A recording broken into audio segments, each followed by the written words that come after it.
Movie शुरू होती है और हम कई बड़ी बिल्डिंग को देखते हैं, जिसमें से एक ऐसी बिल्डिंग है जिस बिल्डिंग में 5 करोड़ की पेंटिंग को बनाकर रखा गया है। ये बिल्डिंग एक बड़े ऑफिसर का होता है। इस बिल्डिंग में एक डाकू को उस पेंटिंग को चुराने के लिए हेलीकॉप्टर से उतारा जाता है, जिसका नाम नीमू है। नीमू अपने साथी से उस गेट का पासवर्ड पूछता, उसका दोस्त पासवर्ड को बताता है, जिससे गेट का दरवाजा 7 मिनट के लिए ओपन हो जाता है और नीमू सभी पेंटिंग को जल्दी से इकट्ठा करता है। लेकिन उसे एक कीमती पेंटिंग नहीं मिलती है जिसके बारे में वह अपने साथी से पूछता है, और उसका साथी उसे उस पेंटिंग को ढूंढने के लिए कहता है। नीमू पेंटिंग को नहीं पाता है और वहां से बाहर निकलता है। उसका साथी उसे गेट का पासवर्ड बताता है, लेकिन पासवर्ड एल्यूमिनेट हो जाता, जिसकी वजह से गेट नहीं खुलता है और वह इस रूम में फंस जाता है। तभी तेज तेज सारण बजने लगता। नीमू को यह सारण बहुत तंग करता है, जिस वह पैर से तोड़ देता है। दीवार में लगी स्पीकर को चाकू से काट देता है। अचानक रूम का टेम्परेचर बढ़ने लगता है और उसे प्यास लगती है। नीमू फ्रिज के पास आता है, जिसमें पानी का सिर्फ एक ही बोतल और कुछ खाने का सामान था।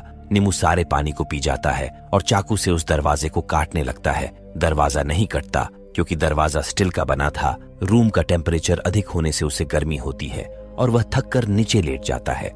अपने साथी से संपर्क करने की कोशिश करता है। सिग्नल न मिलने की वजह से वह इस काम में असफल होता है। अब नीमू फ्रिज से कुछ खाने की चीज को निकाल कर खाता है और टीवी में क्रिकेट को देखता है। उसे नींद आती है।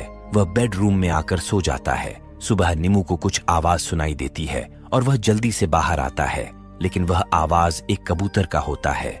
नीमू अपने शरीर को स्विमिंग पूल की पानी से अच्छी तरह से वॉश करता है और दोबारा अपने साथी को संपर्क करता है और टेबल पर रखी फाइल को देखता है। वह देखता है कि यह रूम चारों तरफ कांच का बना है, जिसे तोड़ना असंभव है। नीमू देखता कि पास के टेबल पर उसे कुछ वेस्ट एप्पल रखा हुआ मिलता है। वह उस एप्पल को कांच की दीवार पर मारता है, लेकिन उससे कुछ नहीं होता। नीमू थक कर बैठ जाता है। वह अपने सिर को ऊपर उठाता है, जहां उसे बाहर निकलने का रास्ता नजर आता है। नीमू सभी सामान को खींचकर उस खिड़की के नीचे लाता है, लेकिन वह खिड़की तक नहीं पहुंच पाता। वह समझ जाता है कि अब उसे यहाँ से बाहर निकलने का कोई रास्ता नहीं है। नीमू स्विमिंग पूल के पानी से अपने शरीर को साफ करता। नीमू पीने की पानी की तलाश करके वॉशरूम में आता है, लेकिन वहां भी पानी नहीं आ रहा था और वह फिशिंग लाइफ की पानी को पीने की कोशिश करता है, लेकिन पानी कड़वा होने के नाते वह उसे नहीं पी पाता। नीमू प्यास को बुझाने के लिए फ्रिज में जमी हुई बर्फ को खाता है और अपनी प्यास को बुझाता है। तभी उसे तेज की भूख लगती है। वह फ्रिज से खाने की सामान को निकालकर उसे चाकू से काटता है। बॉक्स स्टील का होने के कारण उसके हाथ में चाकू से कट जाता है और खून बहने लगता है, जिसे वह एक कपड़े से बांधता है।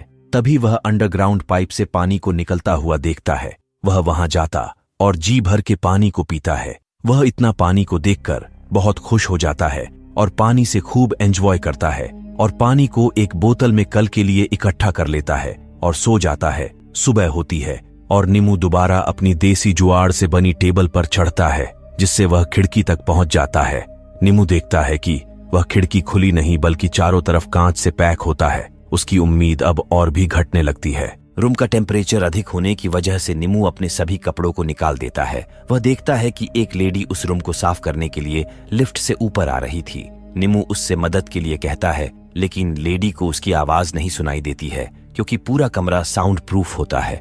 वह अचानक कहीं से ठंडी हवाओं को महसूस करता है और वह चैन की नींद सोता है। अगली सुबह नीमू को अपने इस लालच पर गुस्सा आता है और फूल के गमले को फ्लोर पर पटक देता है, जिससे गमला टूट जाता है और टूटे कांच से अपने लिए ग्लूगल बनाता है, जिसे लगाकर नीमू छत की खिड़की को तोड़ता है। लेकिन वो इस काम में असफल रह जाता है और थक कर बैठ जाता है।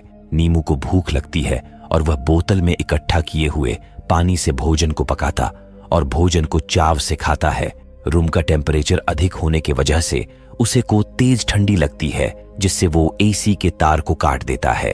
अगली सुबह जब नीमू उठता है तो उसे टूटे कांच से कुछ चमकती रोशनी दिखाई देती है, जिसे नीमू उठाता है। उसके प्रकाश से दीवार को तोड़ने के लिए एक अट्रैक्शन पॉइंट बनाता है और उस अट्रैक्शन पॉइंट पर खिड़की को तोड़ने लगता है। एक दिन नीमू एक ऐसी रूम में जाता है जहां हरी लाइट जल रही थी।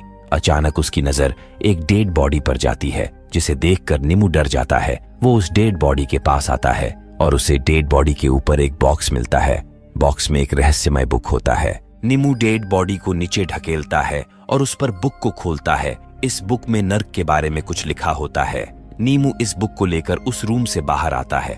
अब उसे नींद आने लगती है और वो सो जाता है। उसे हेलुसिनेशन होता है। नीमू देखता है कि वह अपने ऑफिसर्स के साथ एक फेयरवेल पार्टी में आता है, जहां उसे एक बॉक्स में एक छोटी लड़की के डेड बॉडी को दिखाया जाता है, जिसे देखकर नीमू बहुत सोच में पड़ जाता है। तभी उसकी आंख खुल जाती है। वह चारों तरफ देखता है और एक लकड़ी में होल करके खिड़की में लगी स्क्रू को खोलता है, जिससे लकड़ी टूट जाती और वह दीवार पर कुछ अजीब का चित्र बनाता है। नीमू दोबारा लकड़ी में होल करता और स्क्रू को खोलता है। इस बार वह इसमें कामयाब हो जाता है। इस प्रकार वह दीवार पर चित्र को बनाता और मिटाता है और स्क्रू को खोलता है। इससे वह बहुत खुश होता और नाचता है। घर में अब खाने के लिए कुछ नहीं बचता है। तब नीमू एक पेड़ को हिलाता है और उससे गिरी पत्तियों से कुछ खाने की सामग्री को तैयार करता है और उसे खाता है। खाते समय नीमू फिर से उस लेडी को लिफ्ट से रूम को साफ करने के लिए आते हुए देखता है। वो इससे हेल्प के लिए जोर जोर से चिल्लाता है और एक कागज पर हेल्प लिखकर गेट से भेजना चाहता है, लेकिन लेडी को नहीं सुनाई देता है। एक दिन नीमू उस खिड़की को खोल रहा था।